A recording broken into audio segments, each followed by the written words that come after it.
യേശുമിശിഹായിക്ക് സ്തുതിയായിരിക്കട്ടെ.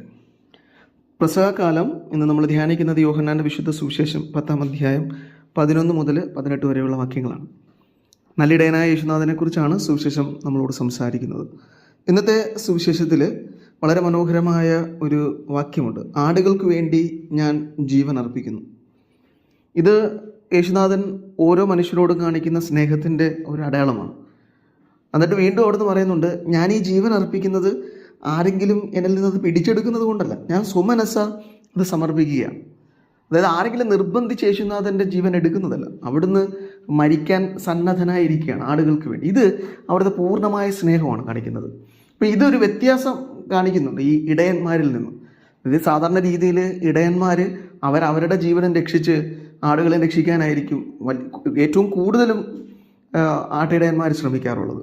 പക്ഷേ യേശുനാഥൻ്റെ യഥാർത്ഥ ആ ഇടയ സ്വഭാവം എന്ന് പറയുന്നത് താൻ മരിക്കാനും തയ്യാറായിട്ടാണ് നിൽക്കുന്നത്. അവിടുത്തെ ഏറ്റവും വലിയ പ്രയോറിറ്റി എന്ന് പറയുന്നത് ഈ ആടുകളെ രക്ഷിക്കുക എന്നുള്ളതാണ്. അപ്പം അതെന്തുകൊണ്ടാണ് എന്ന് വീണ്ടും സുവിശേഷത്തിലേക്ക് നോക്കുമ്പോൾ മനസ്സിലാകും.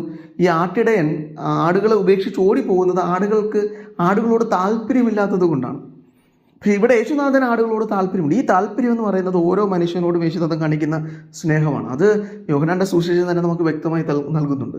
തൻ്റെ ഏകജാതനെ നൽകാൻ തക്കവിധം ദൈവം ലോകത്തെ അത്രമാത്രം സ്നേഹിച്ചു എന്നാണ്. അതായത് പുത്രനെ പോലെ തന്നെ പിതാവായ ദൈവം ഓരോ മനുഷ്യനെയും സ്നേഹിച്ചു. ഇതേ സ്നേഹം തന്നെയാണ് യേശുനാഥൻ നമ്മൾ ഓരോരുത്തരും കാണിക്കും. അപ്പോൾ നമ്മൾ എത്രമാത്രം സ്നേഹിക്കപ്പെടുന്നു, എത്രമാത്രം നമ്മുടെ കാര്യങ്ങളിൽ ദൈവത്തിന് താല്പര്യമുണ്ട് എന്നൊരു സൂചനയാണ് ഈ സുവിശേഷം നൽകുന്നത്. ഇത് നമ്മുടെ ജീവിതത്തിൽ നൽകുന്ന വലിയൊരു പ്രത്യാശയും സ്നേഹവും ഒക്കെ ഉണ്ട്.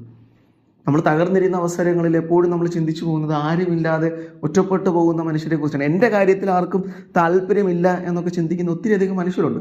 അവർക്കുള്ള വലിയൊരു വാഴ്ത്താണ് ഈ സുവിശേഷ ഭാഗം. നിങ്ങളെക്കുറിച്ച് താല്പര്യമുള്ളത് കൊണ്ടാണ് യേശുനാഥൻ നിങ്ങൾക്ക് വേണ്ടി, എനിക്കും നിനക്കും വേണ്ടി ജീവൻ അർപ്പിക്കാൻ തയ്യാറായെന്ന് ഈ സുവിശേഷം ആവർത്തിച്ച് പറയുകയാണ്. അതും സ്വമനസ്സ അവിടെ നിന്ന് തയ്യാറാവുകയാണ്. അത്രമാത്രം ഓരോ മനുഷ്യനെയും യേശുനാഥൻ സ്നേഹിക്കുന്നുണ്ടെന്നാണ്. അപ്പോൾ ഓരോ മനുഷ്യൻ്റെ മേലും താല്പര്യമുള്ള ഒരു ദൈവം, ഓരോ മനുഷ്യൻ്റെയും നന്മ ആഗ്രഹിക്കുന്ന ഒരു ദൈവം, ഓരോ മനുഷ്യൻ്റെയും ജീവിതത്തിലെ അനുഗ്രഹങ്ങൾ വർഷിച്ചുകൊണ്ട് അവൻ്റെ ജീവിതത്തെ എത്രമാത്രം മനോഹരമാക്കാവോ അത്രമാത്രം മനോഹരമാക്കി തീർക്കാൻ താല്പര്യം കാണിക്കുന്ന ദൈവം. അപ്പോൾ എന്നോട് സ്നേഹവും താല്പര്യമുള്ള ഒരു ദൈവത്തെക്കുറിച്ചാണ് ഈ സുവിശേഷം സംസാരിക്കുന്നത്. ഈ വചനം ധ്യാനിക്കുമ്പോൾ യേശുനാഥനെ എന്നോടുള്ള സ്നേഹത്തെ മനസ്സിലാക്കാനുള്ള കൃപയ്ക്ക് വേണ്ടി നമുക്ക് പ്രാർത്ഥിക്കാം. യേശുനാഥൻ അതിന് നമ്മെ സഹായിക്കട്ടെ. ആമേൻ.